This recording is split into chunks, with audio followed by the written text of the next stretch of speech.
You have to immediately, today, become the CEO of you. I talk to so many people all the time that try and distance themselves from their own situations. And first and foremost, I think you have to realize that you, as a human, as an individual, as a household, as a family, are essentially a business. Regardless of what you do, if you're selling, if you're working for somebody, if you're working for yourself, you are always a business. And now, what do I mean? And I'm going to go into more detail on this concept of CEO of you in later videos. But what do I mean when I say CEO of you? First of all, what you have to realize is you have to take 100% accountability for your current situation. You have to analyze it. You have to analyze where you are financially, and then look at it and go, oh, okay, how can I increase my? Is if it's sometimes it's how can I increase my earning potential, or how can I decrease my spending in order to increase that profit margin? There's really only those two things that you can do. And then once you're able to look at it that way and go, okay, I'm CEO of me. Does this current situation work for me? Am I able to flourish in this current situation?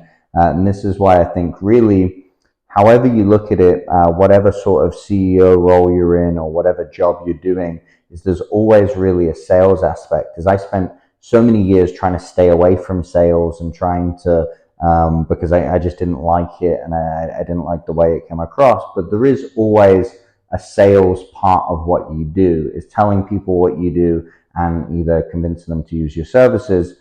That's really where, when me and Neil were discussing, where no selling came about, because we work in sales every day, but we really hate the stereotypical things that really don't work. So I think becoming the CEO of you is always looking at yourself as a business, regardless of whether you work in an organization or whatnot. And then what this starts to do is it starts to shift your focus. Is if you're the CEO of you, then you are accountable, you can make decisions, and you have to make the best decisions for whatever situation you're in.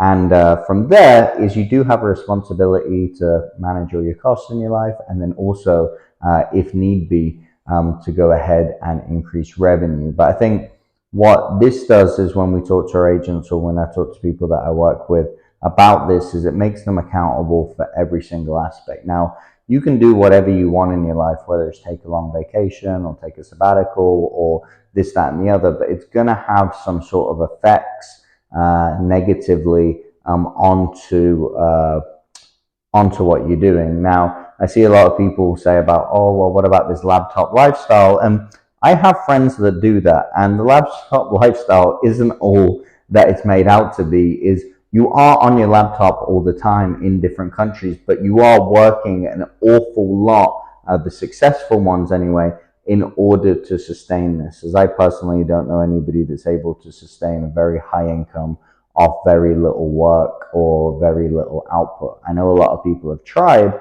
I've even tried myself a million different ways, and it's extremely difficult to do, unfortunately.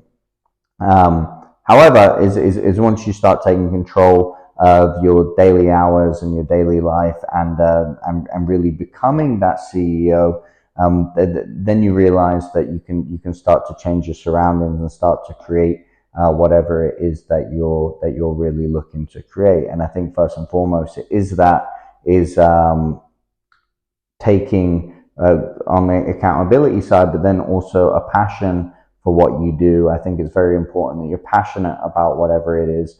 There's a lot of times I talk to people and they go, oh wow, I can really see you're passionate. And that surprises me a lot, because I feel like it shows how often they're not approached with that sort of behavior. And so when you are passionate about something, you're really standing out. And every CEO is normally passionate about the company. And then even if you are working within a company, becoming the CEO of you, it really allows you to flourish in that company, because when you're thinking like a CEO, you're automatically doing things in a different way, and you're standing out to upper management. I had a bunch of different jobs when I was younger, and I always used to think of it in my own head. I used to play it like I was playing undercover boss, and I was watching the business model, and I was like, oh, what changes would I make? How would I adapt things? How would I implement things. What things do I like about this business? What things don't I like about this business? And this was the game I was playing in my head the whole time I was working at a company. And you can do that too. But the brilliant thing is working in a company and being the CEO of you, you can find something that maybe you don't like, and take that to upper management and take it directly to the CEO. You'll see within some of the business training we do and some of the debt collection training we do, we're talking a lot about approaching directly to the CEO. And it was funny, I was watching the movie about the guy who invented the hot Cheeto, and he was just a janitor. And he was watching this video which said, think like a CEO. Sure enough, he told his management about these hot Cheetos that he'd invented. Everybody ignored him. He called the CEO, and that's normally the only person that will listen, because CEOs are thinking like CEOs. And if you're thinking like a CEO and you're on the wavelength and can speak their language, you're going to be a lot more successful in whatever it is you do in corporate, because every different aspect of corporate is normally run by a CEO. So I find this interesting two boxes. You have like the entrepreneurs who think they're so different, and then the corporate people who think they're so different, where really they're both doing the same thing in different ways. At the end of the day, it's about sales and cash flow and building businesses, and they're both doing it. An entrepreneur a lot of the times is doing it on his own to start, but then has to learn these corporate practices, and then the corporate practices is then normally brought into it, and then have to learn to be a CEO as if they want to do it. But I think thinking that way, you can never go far wrong, because it's almost like if you were looking at politics, if you were constantly thinking like a president. If you were constantly thinking by the president, you could see the big picture and see everything working from every different angle a lot better. So I think something for you to practice in your daily life is be the CEO of you, think like a CEO, and you'll start to make things happen in a way that a CEO would. And also as well, I think most importantly, that accountability level and that amount of control that you can assert on your own life will reduce all surrounding anxiety, because you'll focus on the things that you can actually control, rather than worrying about everything else going on in life and on the internet.